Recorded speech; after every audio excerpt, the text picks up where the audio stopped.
This podcast is not safe for work and will feature movie spoilers. It will feature scenes described of a graphic nature. It will contain language which most listeners may find offensive.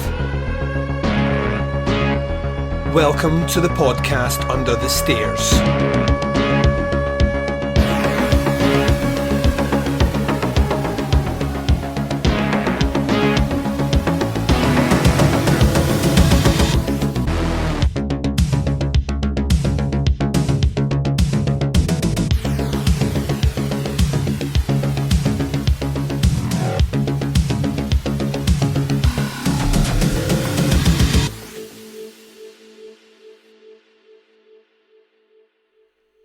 Hi everyone and welcome to the podcast Under the Stairs. I'm your host Duncan. Welcome to the show. On this episode we return with a collection which is near and dear, maybe less near and maybe less dear than I would like it to be, but we're returning to the 88 Films Slasher Classic Collection. And what better way to kick off this return than to pick up right where we left off. We're going to be doing disc number 51, a little movie called Skinned Alive from 1990. A first time watch for me, not one that I was overly familiar with. And I wonder if maybe my thoughts on this movie and general impressions will back up why maybe this movie had not been on my radar before. For those that don't know, 88 Films, the distribution company, have a red box collection of movies called the Slasher Classics. It ran initially 1 through 50 and then paused at 50 for over a year. And the assumption had been from internet rumours and my kind of general hopes that the collection had stopped at 50. All episodes are available on the feed. They're also available on the YouTube channel if you're checking it out there. They're all under a collection playlist for all 50 reviews. It is a wildly inconsistent series. I think of the 50 that we covered, there's maybe about 10 that I actually enjoyed and the rest I thought were pretty bad movies. And that shouldn't surprise you because the big ones are known.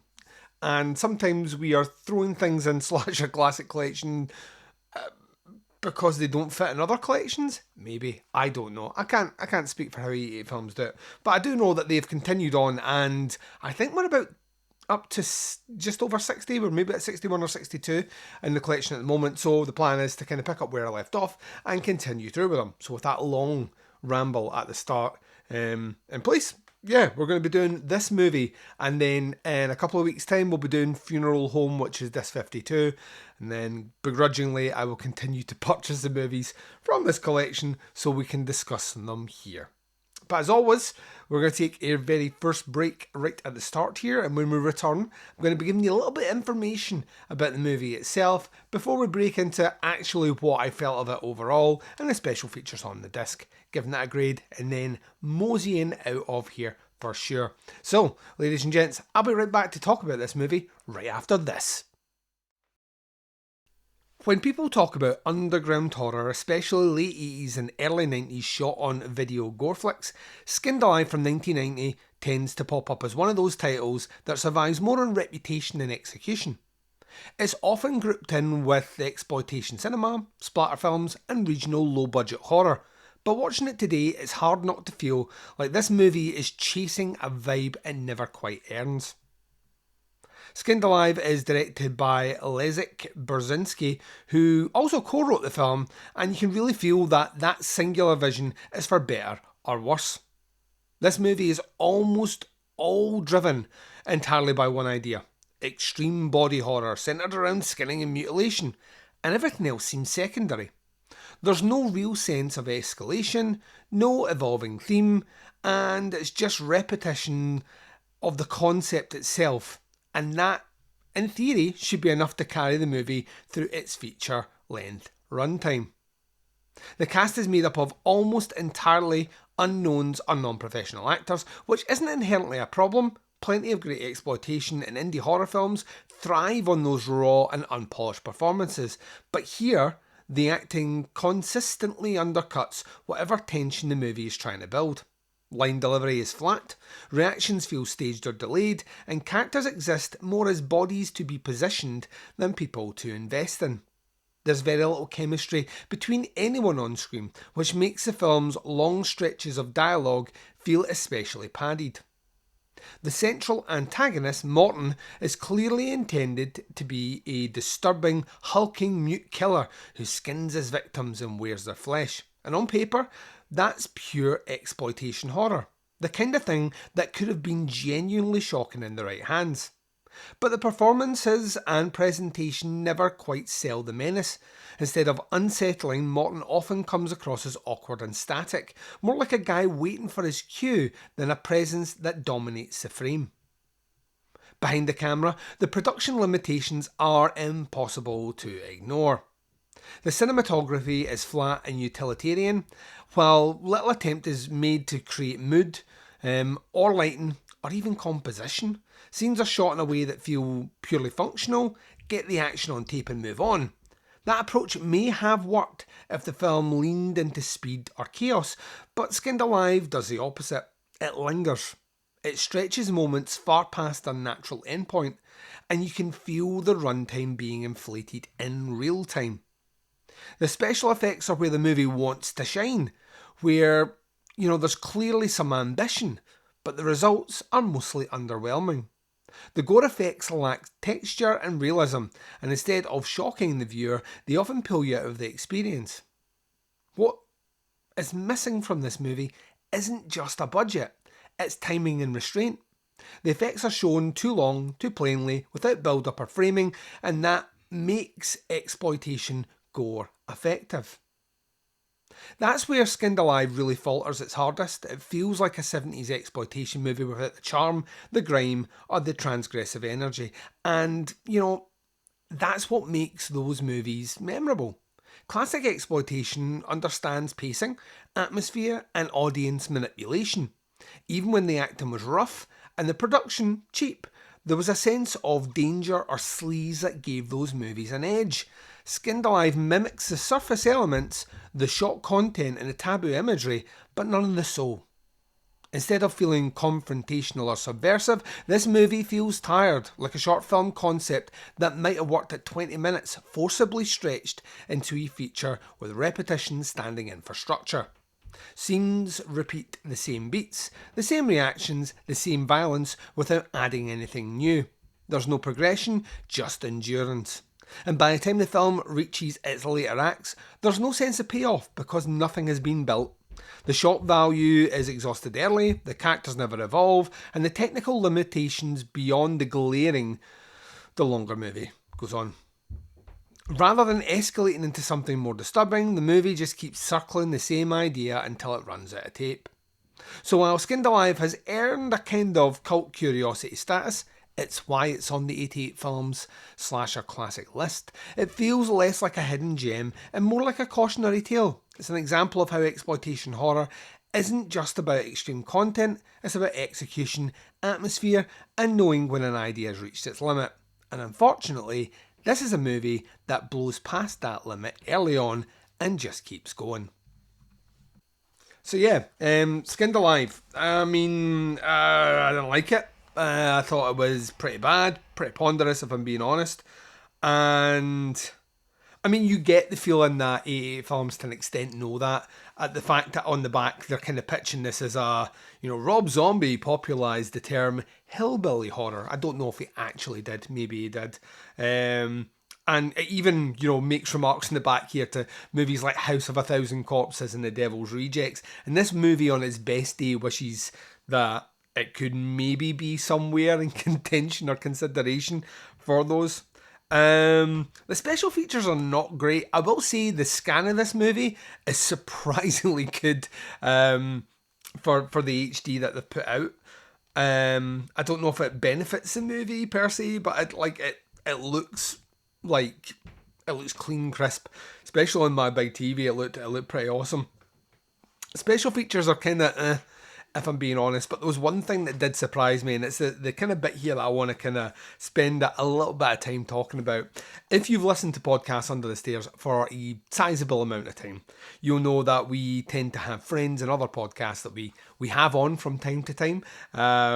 Those visitors pay more than one visit under the stairs to chat with me, and one such guy is our very good friend Doug Tilley. Now, I have had some of my favourite conversations on horror with Doug Tilley, and like out with horror, just talking about cinema in general. But Doug has a podcast called The No Budget Nightmares, which he does with Mo Porn, and the two of them have been doing that for, I think, longer than the podcast Under the Stairs has existed as a show. So for a very long time on and off. But what's kind of amazing is their commentary is on this movie, which I didn't know when I picked it up. So when I was doing all my kind of reviews of all the features, and about halfway through this movie, I realised that the dialogue wasn't going to get any better. I started flipping through it and I was like, oh my good God, Doug Tilley is talking about this movie. And Doug will sell you on some shit. I don't know if you're listening to this, Doug. If you are, Doug will sell you on some stuff, which isn't great, because he has a kind of passion for genuinely low budget cinema. And like even Doug and Mo were kind of lethargic about this one, and if they can't win over those two, then what chance have they got of winning over me? Zero chance is what I say. Absolutely zero. I have no doubt there's people out there that like this movie. I've said it before, cinema is subjective, and that's a good thing. Like my least favourite movie ever made has a fan base, and that's cool. I'd hate to be making any sort of art or any sort of cinema and putting it out there to universal critical panning. There's always going to be a movie out there that speaks to one person more than it speaks to other people, and that's the beauty of one, cinema, and two, why people watch it. You know, we constantly gamble on the fact, specifically on these sorts of things, we gamble with the fact that we're going to find a movie that we've never heard of, never seen before, and watch it, and it's going to be our new favourite movie. Skinned Alive is not that for me. I genuinely felt every single second of the runtime of this, and it's not the worst slasher classic from 88 films, but it's towards one of the worst. Or it might just be I've not done these movies in a while, and coming back to it, I'd come with maybe rose-tinted expectations of how these movies tend to perform, but this was utter rubbish. I didn't like it. So, suffice to say, this one will be going in the pile, never to be watched again, but also completing the collection, which looks handsome on a wall, even if the utility of those doesn't often lead to many rewatches. In terms of a grade, did I hate it? I don't know if I hate it. I would give it a 1.5 out of 5. So somewhere between I hated it and didn't like it. Probably deserves worse, but we're just back in this, and I want to leave room for movies that I genuinely despise. Or love. It could go either way. So I don't know where Funeral Home, which is the next movie, is going to land on that one. It may be better than this. God willing, it's better than this. But yeah, Skinned Alive, not a movie for me. If you like it, that's great. And maybe in the comment section, tell me, have you seen this movie before? And if so, what did you think of it? We're going to take a short break. When I come back, I'm closing out the show, and I'm doing it right after this. And you've been listening to the podcast Under the Stairs. This has been our slasher classic collection from 88 Films, looking at disc number 51, Skinned Alive. In a few weeks' time, we will return to do another one of these. We're going to be doing Funeral Home. This is it here. Funeral Home, which is disc number 52. What does it say about this? Young and easily frightened Heather, played by Leslie Donaldson of Happy Birthday to Me, is called to stay with her grandmother in the hopes of helping her turn her old funeral home into a bed and breakfast. Oh my God, what a concept. But strange thing happens as unexplained murders around the home quickly make this vacation spot dead and breakfast. That's terrible. And it's up to Heather to investigate the eerie and creepy corners of this former funeral home to unlock a decades-old secret. Will she survive long enough to solve the mystery? When did this one come out? 1980. Another movie I have never heard of before. So, it is from the 80s though, so there might be something in there. We'll find out, but that's where we're going next. I hope you've enjoyed this return to the Slasher Classics collection and this return to Podcasts Under the Stairs. This, I think, is the third episode we've put out in the feed since our hiatus. Last week I put out the brand new episode of the B-Movie Blitzkrieg podcast, which I'm doing with the Baz, so you can find it on the feed. If it's something you like, please go away and check out those shows. They're a ton of fun to do, and we're almost finished our first season, so it's been really rewarding. And yeah, we're going to be back to do I think we'll have one normal episode before the next Slasher Classic. And that normal episode, I have no idea what that's going to be on yet. I'm toying with a few ideas at the moment of doing a kind of... I used to do a show called Where to Begin With, and I'm kind of thinking of bringing that concept to some of the Masters of Horror and kind of picking my top 3 movies from certain Masters of Horror and talking about them on here.